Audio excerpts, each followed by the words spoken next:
Gawat, 2,38 juta penduduk Jakarta terjerat pinjol bernilai 10 triliun. Halo friends, kali ini aku punya berita yang sungguh gawat ya. Jakarta, ibu kota kita, ternyata nih 2,38 juta penduduknya ini terjerat dalam praktik pinjaman online yang nilainya luar biasa. Tahu nggak berapa? 10 triliun rupiah. Wow, angka yang cukup fantastis kan? Aduh, kenapa mereka nggak kapok-kapok ya? Terus gimana dong sama pinjol ilegal? Terus kemana nih OJK? Mari kita kupas tuntas masalah ini dan cari tahu gimana ini bisa kejadian. Tapi sebelumnya, senggol dulu tombol subscribe-nya ya friends. Jadi, kayak yang udah kita tahu nih, sebanyak 2,38 juta atau hampir 1/6 dari jumlah penduduk Jakarta ini terjerat dalam perangkap pinjaman online atau pinjol. Berita yang mencengangkan lagi ini datang dari Otoritas Jasa Keuangan atau OJK. Wah, ternyata ada loh 2,38 juta warga Jakarta yang masih terjerat utang pinjaman online atau pinjol. Total pinjaman mereka bahkan mencapai angka yang fantastis, yaitu 10,35 triliun rupiah di bulan April 2023. Berdasar dari laman resmi OJK, jumlah akun pengguna yang mengajukan utang di bulan April itu naik tajam dibandingin sama bulan Maret loh. Dari 2,34 juta, nambah nih jadi 2,38 juta. Wow, angkanya terus naik ke puncak gunung ya. Tapi coba perhatiin, biarpun jumlah utang pinjol warga Jakarta ini turun 3,9% jadi 10,35 triliun rupiah di bulan April 2023 dibandingin Maret 2023 yang mencapai 10,79 triliun rupiah. Tapi tetap aja tuh jumlahnya bikin kepala kita jadi muter-muter kan. Terus nih tingkat wan prestasi atau TWP di Jakarta ini juga meningkat jadi 2,94% di April 2023. Nah, naik lagi nih. Jawa Barat lebih parah.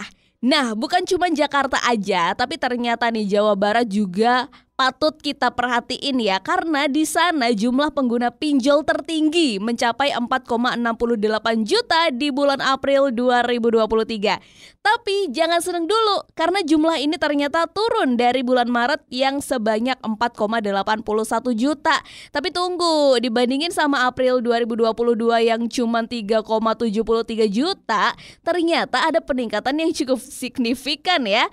Nah, kalau bicara soal jumlah pinjaman di Jawa Barat, wow, ada lonjakan nih. Di bulan April 2023, jumlah pinjaman mereka ini mencapai 13,57 triliun rupiah. Naik dari 13,5 triliun rupiah di bulan Maret 2023. Selain itu, TWP 90 ini juga mencapai 3,6% di April 2023. Aduh, adik-adik di Jawa Barat, hati-hati ya. Praktik pinjol dan sisi gelapnya.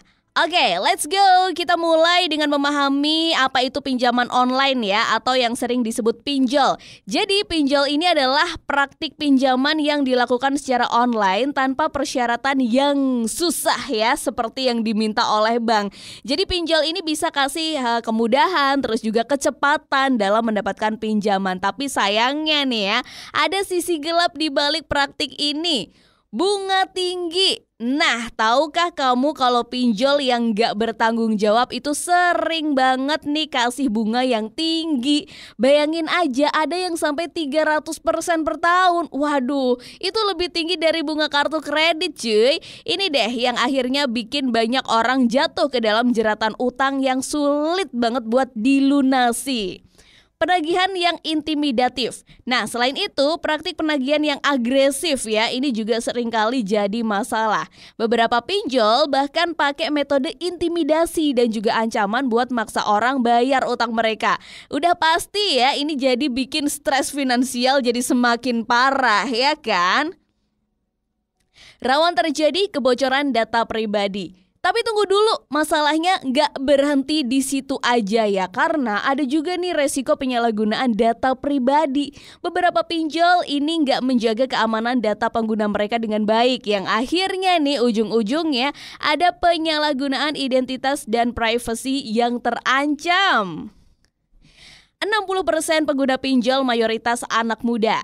Mayoritas pengguna pinjaman online atau pinjol ini ternyata anak muda loh. Dalam catatan Asosiasi Fintech Pendanaan Bersama Indonesia atau AFPI, pengguna pinjol ini kebanyakan berusia 19 sampai 24 tahun. Sekretaris Jenderal AFPI Sunu Widiatmoko ini pernah bilang nih kalau rentang usia 19 sampai 34 tahun ini mendominasi peminjam di sektor fintech peer-to-peer atau P2P lending ya, dengan presentase mencapai 60%. Sementara rentang usia 35 sampai 54 tahun ini berada di urutan kedua dengan persentase hampir mencapai 40%. Alasan masyarakat terjerat pinjol. Berdasarkan data, terdapat 7 alasan kenapa masyarakat bisa terjerat pinjol. Pertama, ini membayar utang lain. 2, latar belakang ekonomi. 3, dana cair lebih cepat. 4, memenuhi kebutuhan gaya hidup. 5, kebutuhan mendesak. 6, perilaku konsumtif. 7, literasi pinjaman online yang rendah. Banyak orang yang nggak sepenuhnya tahu ya resiko dan juga kewajiban terkait dengan pinjaman online, jadi mereka jadi korban yang rentan.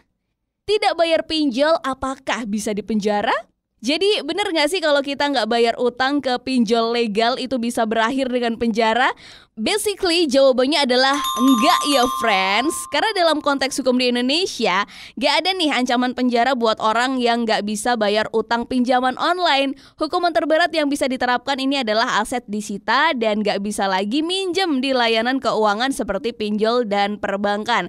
Hal ini juga dijamin dan dilindungi oleh undang-undang yang berlaku, yaitu Undang-Undang Nomor 39 Tahun 1999 tentang HAM Pasal 19 Ayat 2. Isinya ini menjamin bahwa seseorang nggak boleh dipidana penjara karena nggak mampu memenuhi kewajiban dalam perjanjian utang piutang. OJK akan memberi sanksi perusahaan dengan tingkat kredit macet lebih dari 5%. OJK ini bakalan kasih sanksi buat 25 perusahaan P2P lending yang beroperasi di Indonesia. Ternyata nih seluruh pinjaman online ini punya tingkat kredit macet. Dalam daftar platform dengan tingkat One Prestasi atau TWP di atas 5%, ada nih nama-nama besar seperti Findaya dan juga Finmas. Juru bicara OJK Sarjito ini bilang bahwa OJK bakal ngambil tindakan tegas ya untuk menurunkan tingkat TWP ini. Angka TWP di atas 5% ini jadi titik kritis di sektor keuangan. Jadinya OJK benar-benar concern banget di tingkat itu. Menariknya 19 fintech P2P lending ini punya ekuitas di bawah 2,5 miliar rupiah loh. Padahal batas minimum ekuitas itu sebesar 2,5 miliar rupiah harus terpenuhi di tanggal 4 Juli 2023. Nah loh, ternyata masih banyak ya perusahaan pinjol yang problematik. What? OJK bakal ngeberantas pinjol ilegal. Ketua Dewan Komisioner Otoritas Jasa Keuangan atau OJK, Wimbo Santoso ini pernah bilang bahwa pemberantasan pinjol ini bakal dilakukan dengan kasih efek jera buat penyelenggara pinjaman online ilegal. Jadi mereka harus ditutup nih platformnya dan juga diproses secara hukum tanpa pandang bulu. Pemberantasan ini jadi agenda bersama antara OJK, Kapolri dan juga Kementerian Kominfo. Dan saat ini ada 107 pinjol loh yang udah terdaftar. Wimbo juga bilang bahwa pentingnya seluruh penyelenggaraan pinjol ini untuk bergabung dalam asosiasi fintech. Dalam asosiasi ini mereka bisa dibimbing ya buat kasih pinjaman yang murah, cepet dan pastinya nggak bikin masalah di penagihannya. Gitu ya friends, yang pasti kita harus meningkatkan literasi keuangan kita dan belajar tentang pengelolaan keuangan yang bijak dan mengenali opsi lain yang lebih aman, dan hati-hati juga nih sama iming-iming gampangnya berhutang ya dari aplikasi pinjol yang gak bertanggung jawab. Bisa-bisa kita malah kejebak deh, gali lubang, tutup lubang, gak mau kan?